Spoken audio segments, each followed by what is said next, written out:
আপনারা সকলেই জানেন যে জুলাই বিপ্লবের সময় আমাদের প্রায় ৫৭ জন ভাই যারা হচ্ছে সংযুক্ত আরব আমিরাতে এই জুলাই বিপ্লবের পক্ষে তারা মিছিল করায় তারা গ্রেফতার হয়েছিলেন।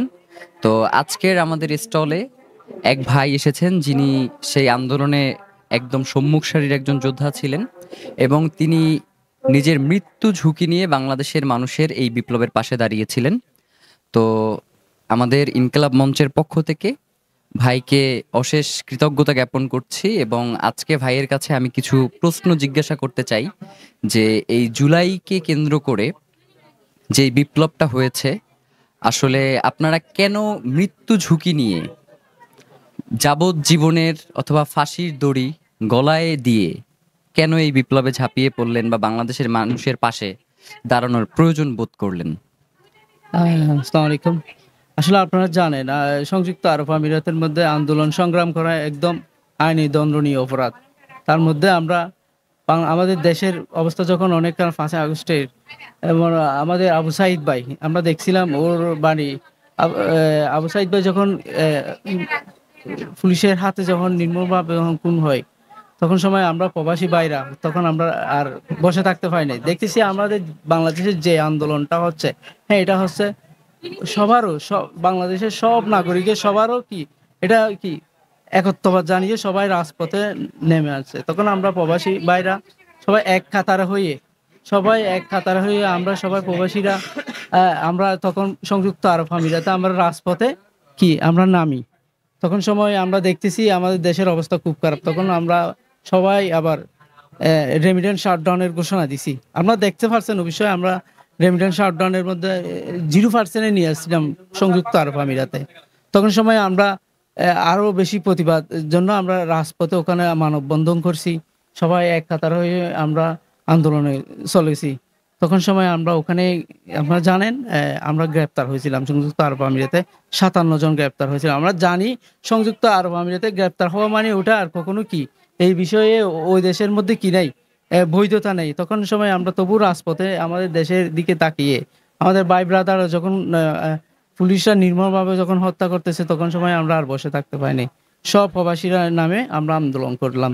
আচ্ছা, যখন আপনি গ্রেফতার হয়েছেন আপনাকে চোখ বেঁধে নিয়ে যাওয়া হচ্ছিল, তখন কি আপনি একবারের জন্য ভেবেছিলেন যে আসলে আপনি আবার হচ্ছে আলোর মুখ দেখবেন বা হচ্ছে আপনি আপনার প্রিয় মাতৃভূমিতে ফেরত আসতে পারবেন, এমন কোনো ভাবনা কি আপনার মধ্যে ছিল কিনা? আসলে আমি যখন ওখান থেকে যখন গ্রেফতার হয়েছিলাম তখন সময় ওরা আমরা একসাথে আমার ৪ জন গ্রেফতার হয়েছিলাম আমার শারজাহ থেকে। তখন সময় আমাদেরকে ওরা হুট করে সিআইডি এসে আমাদেরকে ধরে নিয়ে যায়। গাড়ির মধ্যে তুলে দেখছে হাত পা মধ্যে সব বন্ধ করে দিছে, প্লাস সুগের মধ্যে বন্ধ করে দিছে যেন আমি বড় অন্যায় মার্ডার করে ফেলছি এরকম। যারা কুখ্যাত সন্ত্রাসী যেরকম করে সেম আমাদেরকে এরকম করছিল ওরা। আমাদেরকে নিয়ে গেছে, নিয়ে ২ দিনের পর আমাদেরকে কোর্টে তুলছে। কোর্টে তুলে ১০ বছর আপনারা জানেন ২ জনকে জীবন দিছে, আর বাকিগুলোদেরকে ১০ বছর করে দিছে। তখন আমাদের ১০ বছর জেল হয়েছে। তখন এরপর আমাদেরকে রায় দেওয়ার পরে আমাদের সরাসরি আমাদেরকে সিআইডি হেডকোয়ার্টারে ১৫ তলার নিচে আন্ডারগ্রাউন্ডে আমাদেরকে নিয়ে যায়। ডাইরেক্ট ১৫ তলা হাত পা বাঁধার মধ্যে আমরা কিছু দেখতেছি না, আমাদেরকে নিয়ে যায়। আমি জানি ওখানে আমাদের জীবনটাই শেষ। আমাদেরকে আমরা জীবন মানে আর বলার কোনো ভাষা নেই। আমার পুরো লাইফ আমার ফ্যামিলি কি অবস্থা কোনো খবর নাই। আজ তখন সময় ৩-৪ দিন হয়ে যাচ্ছে আমার কোনো খবর নাই, কোনো নিউজ নাই। মানে আমার কি অবস্থা আমাদের আর ছাড়ে না। ১৫ দিন পরে ওরা আমাদেরকে কানা দিচ্ছে, হালকা করে চুপ খুলে আমাদেরকে মানে ওরা একজন আরেকজনকে মানে একটু করে খানা খাওয়াই দিত চামিচ করে। এই ফেসরা পায়খানা এগুলো মানে খুব কষ্টে আমাদের জীবনটাই গেছে। ১৫ দিন পরে লাস্টে দেখছিলাম আমাদেরকে ওদের সেন্ট্রাল জেলে নিয়ে গেছে।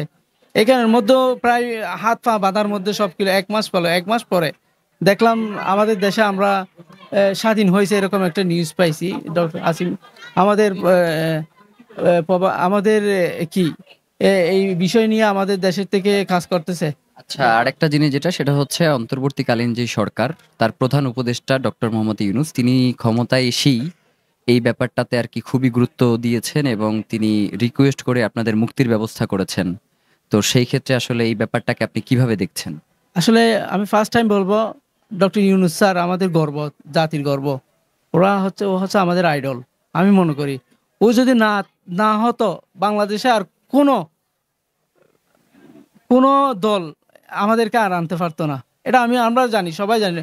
একমাত্র ডক্টর ইউনূস স্যার আছে বলেই আমাদেরকে আনতে পারছে। বাকি অন্য কোনো দল, আমি প্রকাশ করতেছি না, কেউ আর আনতে পারতো না আমাদেরকে। আচ্ছা, আরেকটা জিনিস যেটা সেটা হচ্ছে, আপনি একটু আগে কথায় কথায় বলছিলেন যে এই কেসে এখনো বিভিন্ন লোককে গ্রেফতার করা হচ্ছে যারা হচ্ছে মধ্যপ্রাচ্যে সংযুক্ত আরব আমিরাতে আছেন।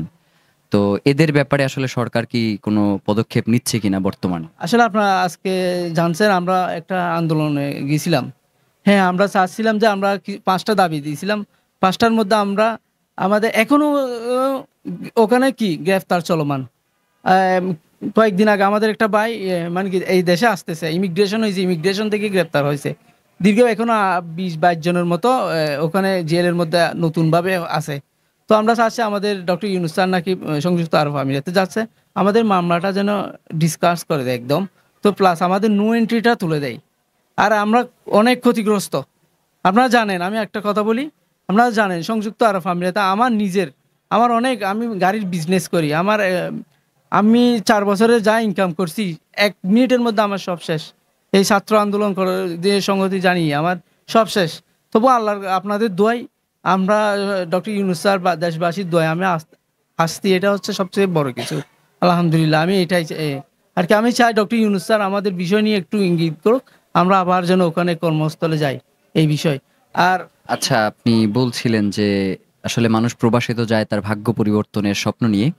তো আসলে আপনি একদম খালি হাতে আপনার দেশে ফিরে এসেছেন। তো আপনি বলছিলেন